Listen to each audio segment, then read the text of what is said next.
This is more than legacy.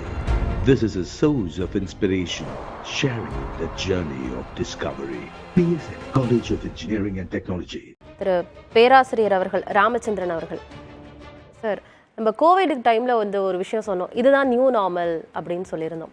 இப்போ ஆண்டுக்காண்டு வெப்பம் அதிகரிச்சுக்கிட்டே இருக்கு.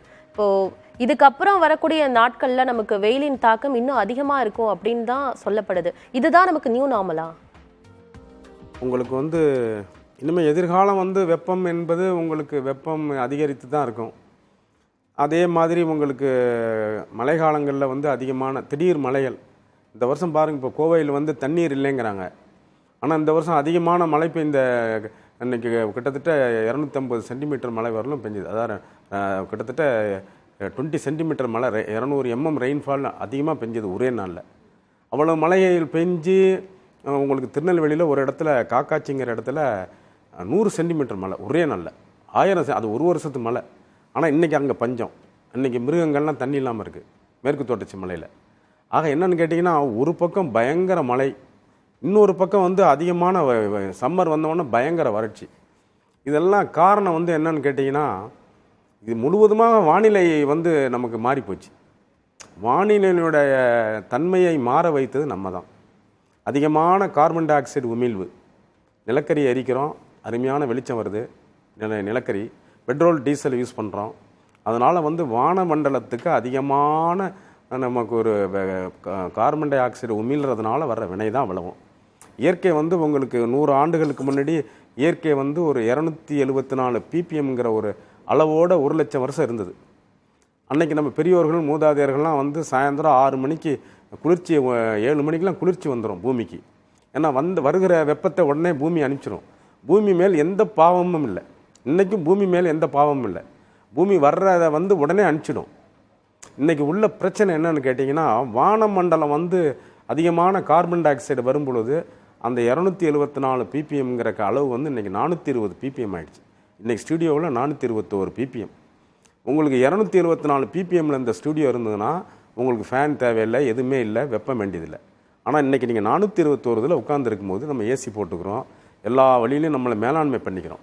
இதற்கெல்லாம் காரணம் கார்பன் உமிழ்வு. கார்பன் உமிழ்வை குறைக்காத வரலும் உலக நாடுகளெல்லாம் நாகரிகங்கிற போர்வையில் கார்பன் உமிழ்வை கொட்டிட்டோம்.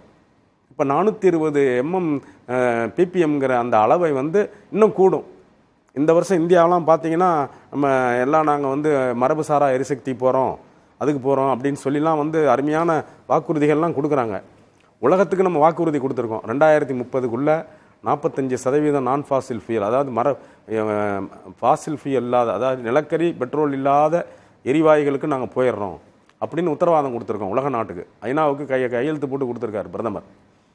45% நம்ம ரீச் பண்ணோமா 2030ங்கிறது பெரிய சந்தேகம் நமக்கு. ஏன்னா ஒரு ஒருங்கிணைந்த மேம்பாட்டு தன்மை இன்னும் இல்லை. ஆக அந்த கார்பன் டை ஆக்சைடு அளவு போக போக போக போதா குறைக்கு இந்த வருஷம் 27% கோல் இன்க்ரீஸ் பண்ணியிருக்கு இந்தியா. இந்த மாதிரி லட்சணங்கள் உள்ள ஒரு நாட்டில் வெப்பத்தை குறைக்கணுங்கிறதெல்லாம் சாத்தியப்படாத ஒன்று. ஆக வெப்பத்தை ட்ராப் பண்ணும். கார்பன் டை ஆக்சைடு வெப்பத்தை கீழடுக்கு மண்டலத்தில் ட்ராப் பண்ணிக்கிட்டே இருக்கும். அது இயற்கை அதை பூமி எவ்வளவு மேலே அனுப்ப முடியுமோ அனுப்பும். அதால் முடியாத அந்த ஹீட் அப்படியே இங்கே நிற்கும். அப்போ நம்ம அதை வெப்பங்கிறோம், அதிகமான உஷ்ணங்கிறோம். இந்த உஷ்ணம் இன்னும் நாளுக்கு நாள் இப்போ உங்களுக்கு இது உங்களுக்கு இந்தியாவுக்கு மட்டும் இல்லை, உலகளாவிய சதர்ன் ஹெமிஸ்பியருங்கிற தென்துருவ மண்டலத்தில் உள்ள நாடுகளை எல்லாம் இந்த வருஷம் அடிக்குது. நவீனமயமாக்கல் அப்படிங்கிற பேர்ல நவீனமயம் நாகரிகம்ங்கிற போர்வை, அதனால் வந்த வினை தான் இவ்வளவும். அதை வானமண்டலத்தை நம்ம கீழடுக்கு மண்டலத்தையும் மேலடுக்கு மண்டலத்தையும் மாற்றிட்டோம். அதை மாற்றும் பொழுது அதனுடைய சீற்றம் கடல் மேலே காமிக்கும். கடல் மேலே வெப்பங்கள் அதிகமாக உறிஞ்சிறது. நம்ம 3ல் 1 பங்கு தான் நம்ம நிலப்பகுதி, 3ல் 2 பங்கு நீர்ப்பகுதி. நீர்ப்பகுதி தான் அதிகமான வெப்பத்தை வாங்கும். வெப்பத்தை வாங்கும்போது அது வெப்பத்தோட அந்த கார்பன் டை ஆக்சைடும் சேர்ந்து அமிலத்தன்மையாக கடலை மாற்றும். அமிலத்தன்மையாக கடலை மாற்றினா இன்னொரு 10-15 வருஷத்தில் மீன்கள்லாம் அழியக்கூடிய வாய்ப்பில் இருக்குது. மீன்லாம் நீங்கள் சாப்பிட முடியாது, அவ்வளவு ஒரு ஆபத்து, பேராபத்து கடலுக்குள்ளே இருக்குது.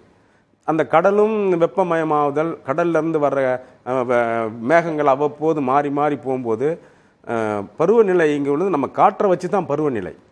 அப்போ அவங்க south west monsoon, north east மான்சூனுங்கிறது பருவக்காற்று எந்த பக்கம் போகுதோ அந்த பக்கம் க்ளவுட்ஸும் வரும், அங்கே மழை பெய்யும். இப்போ வந்து பருவக்காற்றுகள் மாறி போச்சு, க்ளவுட்ஸும் உங்களுக்கு இந்த மேகங்களும் தன்மைகளை மாற்றிக்கிச்சு. திடீர்னு கொட்டுறது, திடீர்னு வெடிக்கிறது உலகத்தில் அழகாக மேலே வந்து அந்த பருவமழை பெய்யும். உங்களுக்கு நமக்கு வந்து கோடை மழைன்னு ஒன்று பெய்யணும். இப்போது எங்களுக்கு நம்ம 100 ஆண்டுகளாக கோடை மழை பெஞ்சிக்கிட்டு இருந்தது, இப்போ கோடை மழையே இல்லை. மாசி மகம் தமிழில் அழகாக சொல்லுவாங்க, மாசி மகம், மாசி மாதங்கிறது தமிழில் ஒரு தை முடித்தோடனே மாசி மகம். அந்த மாசி மகங்கிறது ஒரு பௌர்ணமி, சித்திரை பங்குனி உத்தரம்ங்கிறது ஒரு பௌர்ணமி. இந்த 2ல் மழை கண்டிப்பாக கோடை மழை பெய்யும். நம்ம நகரமயமாக்கலுக்கு இப்போ எல்லாருமே பழகிட்டோம். இப்போ வந்து கார்பன் உமிழ்வை நம்ம எப்படி கட்டுப்படுத்துறது, பருவநிலை மாற்றத்தை நம்ம எப்படி கையாளணும் அப்படி குறித்து நம்ம பேசலாம் சார் தொடர்ந்து. This is more than a legacy. This is a source of inspiration, sharing the journey of discovery. PSN College of Engineering and Technology.